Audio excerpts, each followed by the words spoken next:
invite à lire avec moi dans l'épître de Paul aux Galates, au chapitre 6. L'épître de Paul aux Galates, le chapitre 6. Galates, chapitre 6, je vous propose de lire à partir du verset 1er. Il est écrit, « Frères, si un homme vient à être surpris en faute, vous qui êtes spirituels, redressez-le avec un esprit de douceur. Prends garde à toi-même, de peur que tu ne sois aussi tenté. Portez les fardeaux les uns des autres, et vous accomplirez ainsi la loi de Christ. Si quelqu'un pense être quelque chose, quoiqu'il ne soit rien, il s'abuse lui-même. Que chacun examine ses propres œuvres, et alors il aura sujet de se glorifier pour lui seul, et non par rapport à autrui. Car chacun portera sa propre charge. Que celui à qui l'on enseigne la parole fasse part de tous ses biens à celui qui l'enseigne. Ne vous y trompez pas, on ne se moque pas de Dieu. Ce qu'un homme aura semé, il le moissonnera aussi. Celui qui sème pour sa chair, moissonnera de la chair la corruption. Mais celui qui sème pour l'esprit, moissonnera de l'esprit la vie éternelle. Écoutez bien ce verset. Ne nous lassons pas de faire le bien, car nous moissonnerons au temps convenable si nous ne nous relâchons pas. J'ai donné pour titre à mon message « Ne nous relâchons pas ». À l'aube de ces grandes vacances, il m'a semblé opportun de vous rappeler certains conseils utiles pour cette période estivale qui se présente à nous. Mais avant de revenir sur ce verset, j'aimerais vous faire une présentation générale et globale de cette épître de l'apôtre Paul adressée aux chrétiens de la Galatie. Qui étaient ces chrétiens de la Galatie? On les appelait les Galates, et certains pensent que ces hommes, ces femmes qui habitaient cette contrée étaient originaires de la Gaule. C'était des tribus gauloises qui avaient migré vers la Turquie actuelle, et d'où cette appellation, les Galates. Et l'église de la Galatie, les églises de la Galatie avaient été fondées par l'apôtre Paul. On estime qu'elles avaient été fondées en 40 à peu près, après Jésus-Christ, lors de son premier voyage missionnaire. C'est là qu'il va implanter ces églises, amener à la conversion ces premiers chrétiens de la Galatie. Et donc, il y avait, semble-t-il, 3 églises dans cette région, 3 églises à notre connaissance, l'église de Derbe, l'église de Lystre et l'église d'Icône. Et cette épître aux Galates était donc adressée à ces 3 églises, Derbe, Lystre et Icône. Elle avait donc pour vocation d'être lue dans chacune de ces églises et adressée à chacun de ses croyants. Et donc, on sait aussi en lisant les Actes des Apôtres que c'est là, en Galatie, que l'apôtre Paul avait été lapidé. Vous connaissez ce texte probablement, où il va être lapidé, puis traîné hors de la ville, laissé pour mort. Et il est écrit que les chrétiens de cette région vont l'entourer. Et après avoir été entouré chaleureusement par ses frères, il va se relever, reprendre ses voyages missionnaires et continuer à prêcher l'Évangile. On estime que l'épître de Paul aux Galates a été écrite approximativement en 50 après Jésus-Christ, c'est-à-dire 10 ans seulement après la fondation de cette église.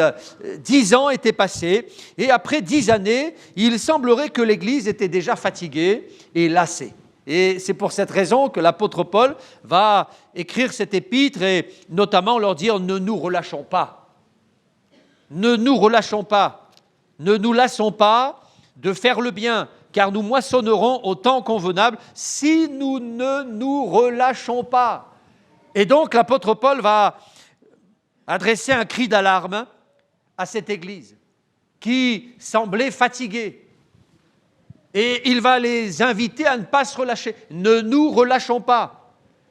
L'église, quand on lit cette épître, semble être au bord de l'implosion. Il y avait là toutes sortes de problématiques, et Paul dira dans un autre texte, je vais vous lire quelques versets choisis comme cela dans cette épître, au chapitre 1er, au verset 6, il déclare « Je m'étonne de ce que vous vous détourniez aussi promptement de celui qui vous a appelé pour passer à un autre évangile. L'Église avait à peine 10 ans et déjà elle semblait déviée de sa trajectoire. Elle s'était lassée, elle était en train de se relâcher et Paul les interpelle comme pour les ramener sur la voie de l'Évangile. Je m'étonne que vous vous détourniez si rapidement, après 10 années seulement. Certaines personnes étaient passées par là et avaient sapé la foi des chrétiens. Dans le chapitre 5 au verset 7, Paul dira « Mais vous couriez bien, qui vous a arrêté pour vous empêcher d'obéir à la vérité? Vous couriez, il parle au passé, l'Église s'était ralentie, elle avait ralenti sa course. Et Paul est soucieux et il est rempli de crainte, il craint le pire. Dans le chapitre 4, il dit « Je suis dans l'inquiétude à votre sujet ». Dans l'inquiétude, parce que l'Église, après 10 années de marche, eh bien, c'était étiolé, la foi de l'Église s'était éteinte et ses croyants étaient en danger. Alors il leur écrit dans l'urgence, sans prendre le temps d'avoir recours à un secrétaire. D'ailleurs, il écrit au chapitre 6, « Je vous écris de ma propre main ». Rapidement, il envoie cette missive aux chrétiens de la Galatie. Ne nous relâchons pas, ne nous relâchons pas. Alors je voudrais vous adresser les mêmes paroles. Ne nous relâchons pas pendant cette période estivale. Ne vous relâchez pas, détendez-vous, mais ne vous relâchez pas. Je pense que ce n'est pas pareil. On peut se détendre, on peut se reposer, mais ne pas se relâcher. Dans le Proverbe 18, il est écrit que celui qui se relâche est frère de celui qui détruit. Celui qui se relâche dans son travail est frère de celui qui détruit. Et celui qui détruit, c'est l'ennemi de notre âme. Alors ne nous relâchons pas pendant cette période estivale. Quand risque-t-on de se relâcher? C'est-à-dire de baisser les bras, de baisser la garde. Eh bien, on risque de se relâcher spirituellement quand on a vécu une période de stress intense et qu'on sort de cette période de stress intense. On a l'exemple de d'Élie qui avait vécu un temps de stress poursuivi par Jézabel. Il est là et il affronte le danger, il s'oppose aux prophètes de Baal. Et puis après cela, après avoir imploré pour que le feu descende sur son offrande, la Bible dit que l'offrande a été consumée par le feu. Il a vaincu les faux prophètes de Baal et il en sort vainqueur. Et après cela, eh bien, il y a un temps pendant lequel il décompresse. Après le temps de stress et de pression, il y a la dépression. Après la pression, la dépression. Après le stress, il se relâche. Et là, il part dans le désert, il s'assoit sous un genêt et il demande la mort. Son moral est en berne. Ses forces physiques l'abandonnent. Il s'assoit, il n'en peut plus. Et là, des pensées noires l'envahissent. Et soudainement, on le surprend en train de réclamer la mort. Des pensées suicidaires, il n'en peut plus. Après cette période de stress intense, il y a un temps de relâchement. Et heureusement, Dieu qui est bon et bienveillant va le visiter.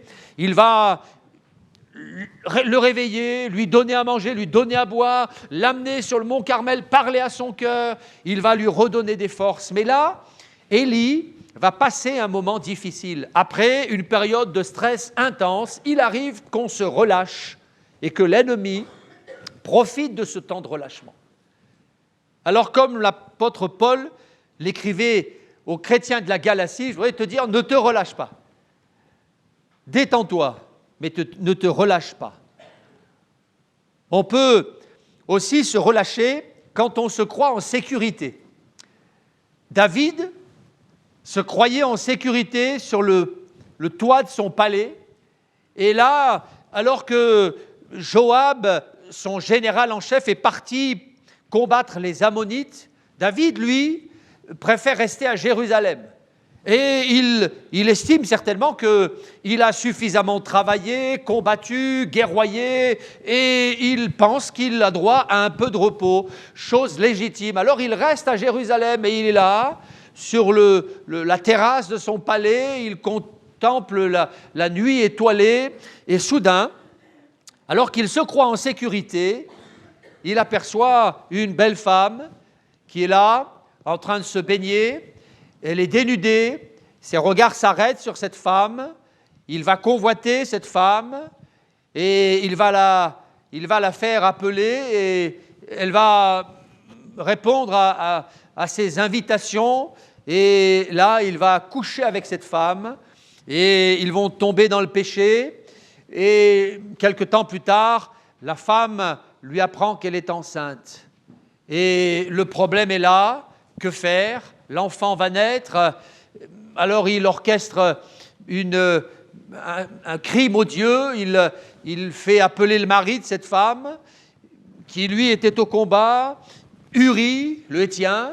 Et donc Uri, qui faisait partie de son cercle d'amis intimes, se présente à lui, il va essayer de l'enivrer, de le renvoyer vers sa femme, mais Uri, qui est droit, lui dit non, pendant que mes collègues sont au combat, moi je prendrai du bon temps avec ma femme, non, je resterai là, et il essaye de manigancer, mais rien n'y fait. Alors Uri repart au combat, et là il demande que Uri soit placé au plus fort du combat pour qu'il meure. Et lorsque Uri meurt, il épouse la belle Bathsheba. Et alors que le subterfuge était passé inaperçu, un jour un prophète frappe à sa porte, c'est Nathan. Et Nathan lui raconte cette petite parabole de l'homme riche qui avait des centaines de bêtes, de brebis, et du pauvre qui lui n'en avait qu'une. Et il raconte, voilà, un ami vient chez l'homme riche, et l'homme riche va voler la brebis de celui qui n'en avait qu'une, plutôt que de tuer l'une de son cheptel. Et en entendant cela, David entre dans une colère folle et dit, mais cet homme riche est coupable, il mérite d'être sanctionné. Et Nathan de répondre à David, mais cet homme, c'est toi. C'est toi. Je t'avais donné de l'abondance, tu avais tout ce que tu voulais, et tu allais prendre la femme d'un autre. Et David est effondré, il se repent, mais on note qu'à partir de là, même si Dieu le pardonne, à partir de là, dans la vie de David, eh bien tout va s'effondrer. C'est à partir de là que toutes sortes de problèmes jaillissent dans son existence. Il y avait une marque dans sa vie. Son péché avait laissé des traces. Savez-vous que le péché laisse des traces ? Et même si Dieu pardonne, il y a parfois des conséquences qui restent. L'enfant naît, mais l'enfant meurt. Et David pleure, mais il comprend que c'est là la conséquence de son péché. Il y a parfois des traces qui restent là, marquées, elles sont indélébiles, et c'est ainsi. Le péché avait été pardonné, mais les conséquences étaient là.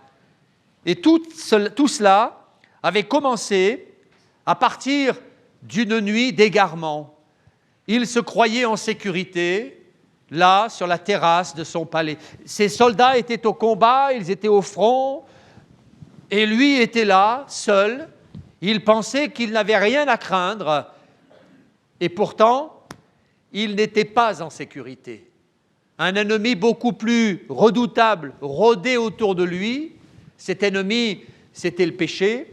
Cet ennemi, c'était le diable. Et lui qui avait tenu ferme face à Goliath, tenu ferme face au géant, il va courber l'échine devant le péché et tomber devant le péché. Il s'était relâché parce qu'il se croyait en sécurité. Alors sachez que nous ne sommes pas en sécurité. Nous devons toujours veiller. Toujours veiller. D'ailleurs, Jésus l'a dit à Pierre, veillez et priez. Nous ne sommes pas en sécurité. Et là où nous allons aller, tenons-nous sur nos gardes. Pendant nos temps de congé, à nos vacances, eh bien, restons vigilants.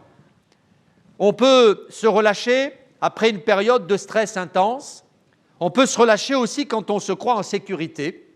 Alors, je crois qu'il faut toujours veiller. Jésus dira dans Luc 18, cette petite parabole de la prière de cette veuve et du juge inique. Cette parabole est intéressante parce que la veuve vient casser les oreilles du juge inique.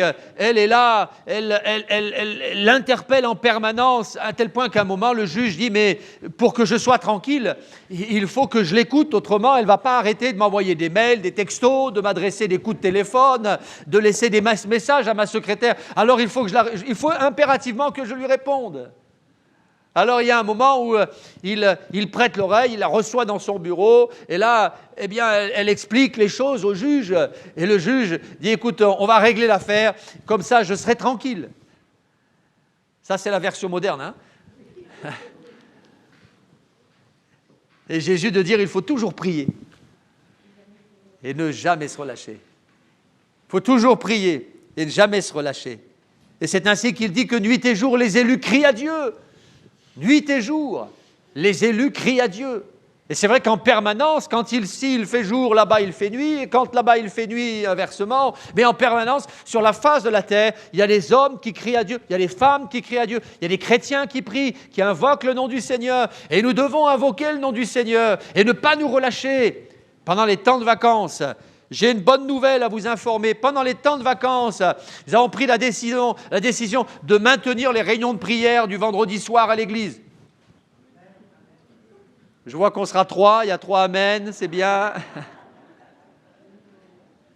Je vous incite à rester vigilants. Venez aux réunions de prière si vous êtes là. Passez du temps dans la prière. Le matin, le soir, en journée. Ne vous relâchez pas. Il faut toujours prier, ne pas se relâcher. Le relâchement, c'est quoi? J'ai cherché quelques synonymes du verbe relâcher. Se relâcher, c'est faiblir. Se relâcher, c'est se négliger. Se relâcher, c'est se laisser aller. Alors, je sais qu'avec les vacances qui viennent, on a l'habitude de se promener en short avec un petit Marcel et avec des petites sandales, on peut se relâcher. Relâchez-vous sur le plan vestimentaire quand vous allez à la plage, il n'y a pas de problème. Si vous êtes dans votre jardin, laissez-vous aller, mettez-vous avec la tenue que vous voulez, mais ne vous relâchez pas spirituellement.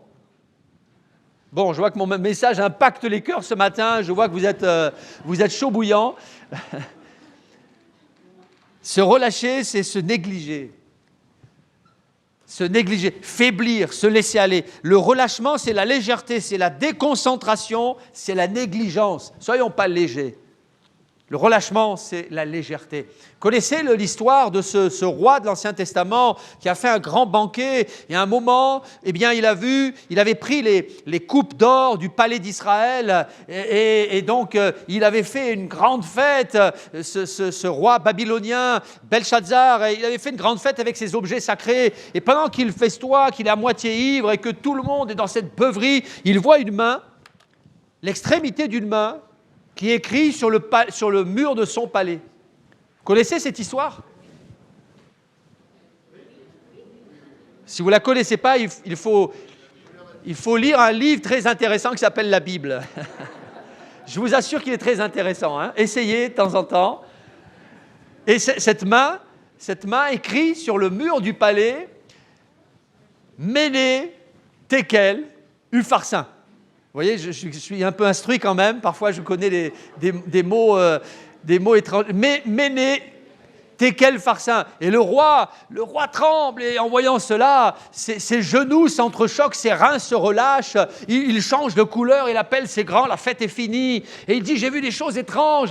Est-ce que vous pouvez m'expliquer? Méné, Tekel, Upharsin. Et là, un grand prophète paraît et lui dit ceci. Voilà ce que signifient ces mots. Peser. Compter, diviser. Tu as été pesé dans la balance de Dieu et tu as été trouvé léger. Compter, parce que tes jours sont comptés. Upharsin, parce que ton royaume va être divisé. Et là, les choses annoncées par le prophète s'accomplissent. Compter, peser, diviser. Il avait été léger. Tu as été trouvé léger dans la balance de Dieu. Et cet homme va être balayé, il va tout perdre. La légèreté ne peut nous amener à rien de bon. C'est pourquoi si nous nous détendons, si nous nous reposons, nous ne devons pas nous relâcher. Le mot « relâcher », c'est amusant, dans Galates chapitre 6, et vient du mot grec « idios ». Comme ça, vous allez vous en rappeler, hein? Ça serait idiot de se relâcher. Idios. Voilà. Ça peut se traduire aussi par le fait de se mettre à l'écart. Idios, se mettre à l'écart. Alors mettez-vous à l'écart. Reposez-vous. Détendez-vous. Mais ne vous relâchez pas spirituellement. Ce serait tellement, excusez-moi l'expression, ce serait tellement idiot de laisser le péché pénétrer nos vies, de laisser l'ennemi avoir une emprise sur nos cœurs pendant ces temps de vacances. Détendez-vous, mais ne vous relâchez pas. Et je pense, pour terminer cette prédication, qu'on pourrait avoir un temps de prière et qu'on pourrait dire au Seigneur, garde-nous pendant ces temps. Garde-nous pendant cette période estivale. Sois à nos côtés, Seigneur. Garde-nous forts et vaillants.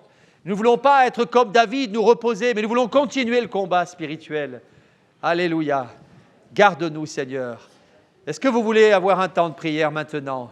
Les musiciens vont revenir et on va encore prier, chanter, louer, adorer le Seigneur. Et dans un premier temps, j'aimerais qu'on confie ces vacances au Seigneur.